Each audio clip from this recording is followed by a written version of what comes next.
नमस्कार मित्रांनो, अशोक मामा या मालिकेच्या आजच्या भागामध्ये अनिश अशोक मामांना म्हणतो, की "बाबा चला, आपल्याला डॉक्टरांकडे जायला उशीर होईल, आपण निघूयात." असं म्हणून हे दोघंजणं तिथून डॉक्टरांकडे जायला निघतात. पुढे संयमी चिडते आणि ती तिच्या रूममध्ये जायला लागते. तर भैरवी तिला अडवते आणि म्हणते, "समा ऐक ना समा." संयमी म्हणते, "अगं काय ऐकू माऊ? तूच म्हणाली होतीस ना, की हेच तुझं वय एन्जॉय करायचं, जा मस्तपैकी मजा वगैरे कर आणि आता हे सगळं काय तू बोललीस त्यांच्यासमोर?"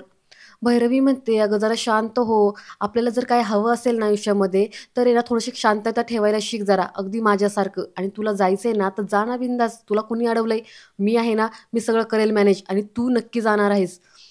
यावरती संयमी फार खुश होते. ती म्हणते, "रिअली माऊ, यू आर स्वीटेस्ट माऊ." तर फुलराणी किचनमधून हे सगळं ऐकत असते. भैरवी म्हणते, "एक मिनिट हा समा." असं म्हणत ती फुलराणीजवळ जाते आणि म्हणते, "काय गं ए, आमचं असं बोलणं चोरून ऐकत होतीस का?" फुलराणी म्हणते, "मी कोणाचं बोलणं चोरून ऐकायला मला कोणाची बाची भीती आहे गं?" भैरवी म्हणते, "हे बघ जास्त शहाणपणा करू नकोस हां. दुसऱ्यांच्या घरामध्ये डोकावण्यापेक्षा ना आधी स्वतःच्या घरामध्ये काय चाललंय ना ते बघ, कळलं का? आणि काय गं माजगावकर नेमकी आजारी असताना 2-4 दिवस का बरं आली नाहीस तू? आणि तुझा तो बेवडा नवरा दारू पिऊन नुसता धिंगाणा घालत असतो आणि नंतर काय येऊन पाया पडतो. अगं नक्की चाललंय काय तुमचं तुम्हालाच माहीत नाही. त्यामुळं ना आधी स्वतःच्या घरामध्ये लक्ष ठेवायचं, कळलं? आणि अजून एक, मी हे जे सगळं काही करते ना, ते फक्त बाबांच्या काळजीपोटी करते, कळलं? जा बाबांसाठी मऊ भात लाव आणि सोबत लसणाची चटणी पण कर." असं म्हणत भैरवी तिथून जाते. तर फुलराणीला मात्र प्रश्नच पडतो, की आता ही एवढी कसं काय बदलली? ही चक्क मामांना बाबा म्हणते, असं तिला एक प्रकारचं कोडच पडतं.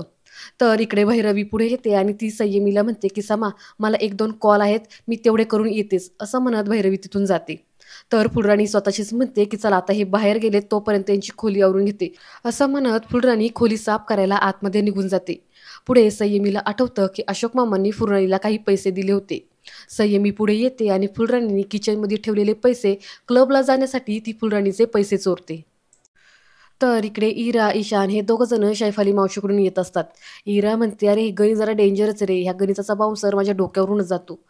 ईशान म्हणतो, "नाहीतर काय, तुझ्यामुळं तर मला तिथं शैफाली मावशीपासून बसावं लागलं. नाहीतर आत्तापर्यंत ना मी हाय स्कोर केला असता." तेवढ्यात इराची तिथे एक मैत्रीण येते. ती म्हणते, की "हाय, झालं का तुमचं ट्युशन? चला आपण माझ्या घरी खेळायला जाऊया. माझ्या घरी ना माझ्या बाबांनी खूप मोठी डॉल आणली आहे." इरा म्हणते, "हो, जाऊया." ईशान म्हणतो, "तुम्ही गर्ल्स जा आणि तुम्ही तुमचं खेळा. मी माझ्या मोबाईलमध्ये एक गेम खेळतो आणि ना हाय स्कोर करून दाखवतो की नाही बघा." असं म्हणत ईशान तिथून पळतो. तर इकडे अशोक मामा आणि हे दोघं जण बाहेर येतात. अशोक मामा म्हणतात, "हे काय? कुठे आहे?" अनिश म्हणतो, "काय?" अशोक मामा म्हणतात, "अरे हेलिकॉप्टर. मला वाटलं तू माझ्यासाठी हेलिकॉप्टर मागवलं असशील. हेलिकॉप्टर असतं तर आपण लवकर डॉक्टरांकडे पोहोचलो असतो ना." अनिश म्हणतो, "तुमच्या ह्याच ॲटिट्यूडमुळे ना तुमची तब्येत सारखी बिघडत असते. मुलांना सांभाळायचा तुम्ही का हट्ट करताय? तुम्हाला कळत नाही का की तुमची तब्येत ठीक नाही आहे ते?" अशोक मामा म्हणतात, "मला काही झालेलं नाही आहे आणि जोपर्यंत माझी मुलं मोठी होत नाही, स्वतःच्या मार्गाला लागत नाही ना, तोपर्यंत मला काहीही होणार नाही." अनिश म्हणतो, "कशावरून?" अशोक मामा म्हणतात, "हे जे यंत्र आहे ना, शरीराचं यंत्र, हे फक्त औषधावर चालत नाही, तर ते इच्छाशक्तीवरती चालतं आणि माझी इच्छाशक्ती ही जबरदस्त आहे." अनिश म्हणतो, की "हे बघा, हे सगळं जे आहे ना, हे बोलण्यापुरती ठीक आहे. पण आपल्यासमोर काय वाढून ठेवलंय ना, हे आपल्याला माहीत नसतं. बघितलं ना आता अमित दादासोबत काय झालं ते, आपल्याला माहीत होतं का हे असं काही होईल?" अशोक मामा म्हणतात, की "म्हणूनच मी त्याच गोष्टीवरती जास्त फोकस करणार आहे. जोपर्यंत माझ्या अंगामध्ये रग आहे, बुद्धीला धार आहे, तोपर्यंत मी शेवटच्या क्षणापर्यंत लढणार आणि माझ्या मुलांना मी संस्कार देणार, त्यांना शिक्षण देणार आणि हे करण्यापासून मला कोणताही आजार अडवू शकत नाही." अनिश म्हणतो, की "बाबा तुम्हाला समजत नाहीये का? तुम्ही का बरं समजून घेत नाहीये?" अशोक मामा म्हणतात, "मी नाहीच घेणार आहे समजून." अनिश म्हणतो, "म्हणजे तुम्ही माझ्यासोबत डॉक्टरकडे येणार नाहीत तर?" अशोक मामा म्हणतात, की "नाही येणार जा." असं म्हणत अशोक मामा तिथून घरी निघून जातात. तर इकडे ईशान हा बाईकवर बसून गेम खेळत असतो. तिथे रियांश येतो आणि म्हणतो, "ए हाय चॅम्प, इथं काय करतोयस तू?" तर ईशान खोटं बोलतो. तो म्हणतो, "काही नाही, मी ना इथं पार्थला भेटायला आलोय." रियांश म्हणतो, "मग कुठे आहे पार्थ?" ईशान म्हणतो, "काही नाही, तो गेला घरी. घरी गेला, वरती गेला तो." रियांश म्हणतो, "हो का? गेला का? मग आता तू कधी जाणार आहेस? जा बरं पाहू." ईशान म्हणतो, की "दादा थांब रे, शेवटची लेव्हल राहिलेली आहे फक्त. ती पूर्ण करतो मग जातो." रियांश म्हणतो, की "ईशान तुला सांगितलं ना, जा घरी पाहू. अरे आजोबा तुझी वाट पाहत असतील ना, नाहीतर बघ ते तुला ओरडतील." ईशान म्हणतो, "बरं ठीक आहे, जातो." असं म्हणत तो बाईकवरून उतरतो आणि पाठीमागे जातो. तर रियांश त्याची बाईक घेतो आणि तिथून निघून जातो. तो निघून गेल्यानंतर ईशान पुन्हा येतो आणि परत एकदा एका गाडीवर बसून त्याच्या मोबाईलमधला गेम खेळायला लागतो. हा ईशान आता ह्या मोबाईलमध्ये फार वेडा झालेला आहे. त्याला सतत उठता बसता तो मोबाईल लागत असतो गेम खेळायला. आता ह्या ईशानच्या मोबाईलवरून एक किस्सा असणार आहे. लवकरच आपल्याला याच्यावरती पण एक एपिसोड पाहायला मिळेल. असो चला. तर इकडे भैरवी ही संयमीला म्हणते, "समा आवरलंस का? घेतली का सगळी कपडे? आणि तू सगळ्यांना सांग की तू माझ्या घरी येतेस ते आणि मग तिथून तू जा क्लबला." असं म्हणत घाईघाई संयमी आणि भैरवी तिथून जायला निघतात. तेवढ्यात तिथून समोरून अशोक मामा आणि अनिश येतात. तर संयमी थोडी घाबरते आणि ती घाबरतच अशोक मामांना म्हणते की "मी जरा मावच्या घरी जाऊन येते." अशोक मामा म्हणतात की "जाऊन येते ही सांगायची पद्धत आहे?" तर भैरवी लगेच संयमीला म्हणते की "समा, जरा नीट विचार, ही काही बोलण्याची पद्धत झाली का?" तर अशोक मामा म्हणतात की "हे बघ, मी तुला सांगितलंय." तर संयमी म्हणते की "आय नो की रात्री घराच्या बाहेर पडायचं नाही आणि मी तसंही नाही तरी एका घरातून दुसऱ्या घरात जाणार आहे. मावचं घर म्हणजे माझंच घर झालं ना, आणि डोंट वरी मी घरातच थांबणार आहे." तर पाठीमागून फुलराणी म्हणते की "दोघीजणी खोटं बोलतायत." असं म्हणत फुलराणी पुढे येते आणि ती सांगते की ही भैरवी संयमीला घेऊन आधी तिच्या घरी जाणार आहे आणि त्यानंतर ते कुठेतरी भलतीकडेच जाणार आहे ती. तर भैरवी फार चिडते आणि ती फुलराणीला म्हणते की "तुझा काय संबंध आहे या सगळ्या गोष्टींशी?" अनिश म्हणतो की "भैरवी प्लीज." भैरवी म्हणते की "हे बघ अनिश, बाबांची तब्येत ठीक नाही आहे मलाही माहिती आहे. त्यामुळं मी अख्खा दिवस इथं थांबले की नाही आणि आता मी सगळ्या गोष्टी विसरून पुन्हा एकदा चांगलं वागायला बघते. मला कळतं की आजारी माणूस असल्यावरती सगळे वाद वगैरे सगळे मिटवायचे असतात आणि तेच मी करते. पण ह्या घरातील लोकं मात्र ते सगळं काही करायला तयारच नाही आहेत. तुम्ही सगळेजण माझं इंटेन्शन हे खोटं का ठरवायला बघतात आहेत?" अशोक मामा म्हणतात की "हे बघ, उगाचच त्रागा करून घेऊ नकोस." भैरवी म्हणते की "नाही बाबा, आता ना पाणी डोक्यावरून गेले. तुम्हालाही मुलांचा आनंद हवाय आणि मलाही तेच हवंय. मलाही आयुष्य होतं. तुम्ही 65व्या वर्षी मुलांसाठी आयुष्य वाहून घेताय आणि मी 28व्या वर्षी. माझं पर्सनल लाईफ, माझं करिअर सगळं बाजूला ठेवायला तयार आहे मी आणि त्याचा एका पैशाचाही रिग्रेट नाही आहे मला. पण म्हणून यात काही माझं क्रेडिटच नाही आहे का?" तर अशोक मामा म्हणतात की "हे बघ, मी असं कधीही म्हटलेलं नाही आहे." तर भैरवी म्हणते की "बाबा, पण मला तुमच्या वागण्यातून दिसतंय ना, तुम्ही दरवेळेस माझीच चूक काढता. पण या बाईला मात्र एका शब्दाने काहीही बोलत नाही. मला मान्य आहे की हिने काकूंच्या वेळेस आजारपणामध्ये खूप काही केलेलं आहे, पण म्हणून काही घरातल्या माणसाचं बोलणं चोरून ऐकायचा हक्क दिलाय का तुम्ही हिला?"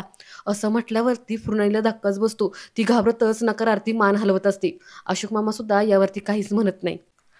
पुढे भैरवी म्हणते, "समा ऐक, आपण नको जाऊयात, चल जा तू आतमध्ये." असं म्हटल्यावरती संयमीला फार राग येतो. ती चिडते आणि हातामधलं पैशाचं पाकीट खाली जोरात आपटून तिथून जायला लागते.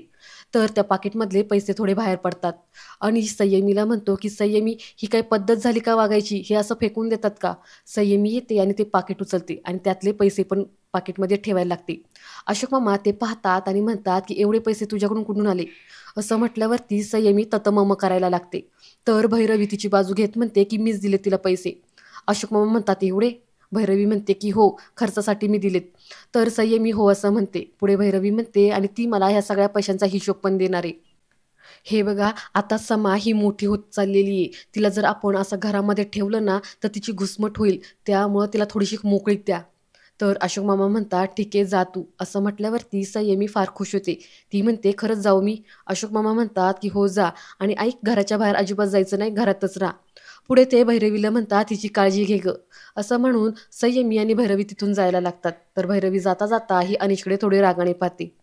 ते दोघीजणी गेल्यानंतर फुलराणी अशोक मामांना म्हणते की "ऐका ना मामा, अहो मी खरंच काही असं चोरून ऐकत नव्हते हो." अशोक मामा मात्र फुलराणीचं काही न ऐकता तिथून आतमध्ये निघून जातात. अनिश पुढे येतो आणि तो फुलराणीला म्हणतो की "हे बघ फुलराणी, तू घरातलीच आहे. पण म्हणून काय घरातल्या प्रत्येक भानगडीमध्ये तू नाक खुपसलंच पाहिजे असं काही नाहीये. आणि बाबा तुझी बाजू घेतात म्हणून त्या गोष्टीचा तू गैरफायदा घेऊ नकोस." तर फुलराणी मात्र तिथं चेहरा पाडून उभी असते. तिथून अनिश जातो. थोड्या वेळाने अनिश भैरवीला फोन करतो आणि तिला तिची माफी मागतो. तो म्हणतो की "हे बघ भैरवी, हे जे सगळं काही झालं ना, हे खरंच असं व्हायला नको होतं. मी ना फुलराणीच्या वतीनं तुझी माफी मागतो." भैरवी म्हणते, "जाऊ दे रे अनिश, हे प्रत्येक वेळेसच आहे. तुम्हाला कोणाला ना मला समजूनच घ्यायचं नाहीये." अनिश म्हणतो, "अगं असं काही नाहीये भैरवी." भैरवी म्हणते, "अरे असंच आहे.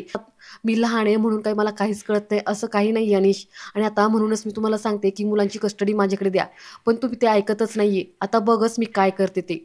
अनिश म्हणतो, "तू नक्की काय करणार आहेस?" भैरवी म्हणते, "कळेलच तुला उद्या ते. तू बघच उद्या." असं म्हणत ती लगेच फोन कट करते. त्यानंतर इकडे रात्री संयमी ही मस्त वन पीस घालून रस्त्यावरती प्रियाची वाट पाहत थांबलेली असते. तर तिथे थोड्या वेळानंतर प्रिया गाडी घेऊन येते. त्याच्यामध्ये 2 मित्रसुद्धा असतात तिचे. प्रिया खाली उतरते आणि संयमीला म्हणते, "wow, somebody is looking so pretty." ती संयमीला म्हणते की "बेब्स, तू ना अशीच मस्त कडक दिसतेस. तू काय नाहीतरी एरवी अशी पम्मी आंटीसारखी असतेस गं." संयमी म्हणते की "एनिवेज जाऊ देते. रियांश कुठे आहे?" प्रिया म्हणते की तो नाही आला. ऐनवेळेस त्यांनी प्लॅन चेंज केला. चल आपण जाऊया. संयमी म्हणते 1 मिनिट हा. प्रिया म्हणते येस गो गो जा पटव त्याला बघ येतोय का तो. पुढे संयमी रियांशला फोन लावते. रियांशला ती विचारते की रियांश तू का नाही आलास. रियांश म्हणतो अगं मला ती प्रिया आणि तिच्यासोबतचे जे मित्र आहेत ना त्यांची वाईब बरोबर नाही वाटली ग. आणि ऐक समा तू पण जाऊ नकोस. संयमी म्हणते अरे काय रियांश मी रेडी होऊन आले आता आणि आता मी परत घरी जाणार नाही हा. रियांश म्हणतो की हे बघ तसंही तुला कुणी घेणार नाही तू अंडर एज आहे. संयमी म्हणते शटाप यार मी आता लहान नाहीये कळलं ना आणि तसंही मला तिथंच घेऊन जाणार आहे जिथं मला अलाव करतील. रियांश म्हणतो की हे बघ सामा आता तू ना काहीतरी वेगळंच लॉजिक लावतेस हा. संयमी म्हणते ते काही नाही मी जाणार आहे असं म्हणत ती पटकीने फोन कट करते. पुढे ती प्रियाला म्हणते की तो नाही येते. प्रिया म्हणते की अरे मग आता तुझा बॉयफ्रेंड येत नाही म्हटल्यावरती तू पण येणार नशील. संयमी म्हणते की हे बघ पहिली गोष्ट तो माझा बॉयफ्रेंड नाही आहे आणि दुसरी गोष्ट आता काही झालं ना तरीसुद्धा मी क्लबला येणार आहे. असं म्हणत ह्या दोघीजणी टाळी देतात आणि गाडीमध्ये बसून त्या क्लबला जातात. त्यानंतर इकडे फुलराणी तिची कामं आटपून घरी जायला निघते. तर तिथे परशुराम भेटतो. फुलराणी त्याच्यावर चिडतच म्हणते की तू इथं काय करतोयस कशासाठी आलायस इथे परत तू. परशुराम म्हणतो अगं मी तुझीच वाट पाहत होतो तुझ्यासाठीच आलोय मी. फुलराणी म्हणते की काय अजून काही उतरली नाही का तुझी. परशुराम म्हणतो की हे बघ आता मी सुधारायला बघतोय तर तू मला सुधरूनच देत नाहीये. फुलराणी म्हणते बरं बाद झालं चल आता. परशुराम म्हणतो बरं ऐक ना मला एक सांग ते माझगावकर आता घरी आहेत का. फुलराणी म्हणते का तू का विचारतोयस. परशुराम म्हणतो नाही ग मी असंच विचारतोय मला असं विचारायचंय की ते कधी सकाळी बाहेर पडतात आणि कधी येतात कधी मॉर्निंग वॉकला जातात. असं म्हणून तो बराच अशोक मामांची चौकशी करत असतो. फुलराणी म्हणते तू काय सगळं एवढं विचारतोयस रे. परशुराम म्हणतो नाही ग मला त्यांच्यासोबत जरा वॉकला जायचंय. फुलराणी म्हणते तू आणि वॉकला जाणारेस आरशात तोंड बघितलंस का. परशुराम म्हणतो की हे बघ आता मी सुधारायचं म्हणतोय ना तर ऐक जरा माझं सांग ना मला कधी पडतात ते घराबाहेर म्हणजे त्यांच्यासोबत वॉकला जायला. फुलराणी तेव्हा टायमिंग सांगते की 7 6:15 पर्यंत मामा घरी येतात वगैरे असं. परशुराम हे सगळं असं ऐकून नीट घेतो. पुढे फुलराणी म्हणते की चल आपली बस जाईल निघू आपण जाऊया.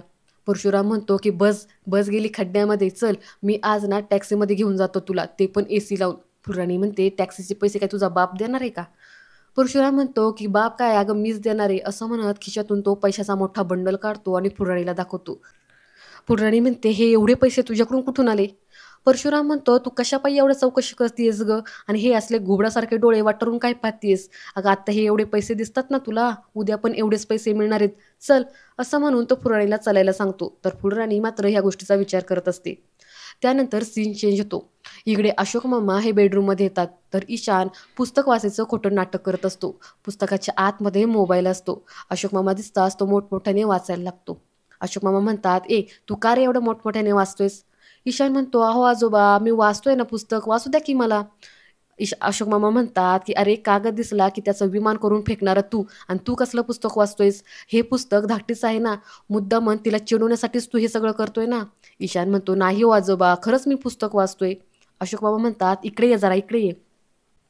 ईशान म्हणतो की नको नको मी नाही येत अहो मी पुस्तक वाचतोय. असं म्हणत ईशान मोबाईल हा पुस्तकाच्या आत लपवतो आणि खुर्चीवरून उठून तो बेडवरती जाऊन बसतो. तिथे तो पुस्तक उघडतो आणि पुस्तक वाचायला लागतो. तर मोबाईलचा लाईटीचा प्रकाश त्याच्या चेहऱ्यावरती पडतो. अशोक मामा ते पाहतात आणि म्हणतात की ज्ञानाचा प्रकाश त्याच्या चेहऱ्यावर कसं काय पडलाय. अशोक मामांना कळतं की हा मोबाईल पाहतोय पुस्तकाच्या आतून. अशोक मामा उठतात आणि त्याच्या जवळ जातात. ईशान पाहतो की आजोबा जवळ आलेत. तसा हा मोठमोठ्याने वाचायला सुरुवात करतो. अशोक मामा पटकनी त्याच्या पुस्तकातून तो मोबाईल काढून घेतात. ईशान म्हणतो की आजोबा प्लीज द्या ना माझा मोबाईल द्या ना हो अहो माझी शेवटची लेवल राहिलेली आहे असं नका करू. अशोक मामा म्हणतात की आता अजिबात तुला मोबाईल मिळणार नाही. आता तुला मोबाईल मिळेल तर तुझ्या 18व्या बड्डेच्या वेळेसच. ईशान म्हणतो की अहो आजोबा नका हो असं करू अहो शेवटची लेवल आहे. माझे मित्रमैत्रिणी माझ्यावरती हसतील हो त्यांना मी सांगितले की मी शेवटची लेवलवरती आहे मला हाय स्कोर करायचा आहे प्लीज प्लीज द्या ना द्या ना. असं म्हणत तो अशोक मामांच्या पार पायाच पडतो आणि म्हणतो की मी तुमच्या पाया पडतो हे बघा मी पाया पडतो पण मला आता मोबाईल द्या. अशोक मामा म्हणतात की पाया पडतोय हा पोरगा ते पण एवढ्या गोष्टीसाठी मोबाईलसाठी हे एवढं सगळं. आणि आजचा हा भाग इथेच संपतो. पुढील भाग पाहण्यासाठी चॅनलला सबस्क्राईब करा. धन्यवाद.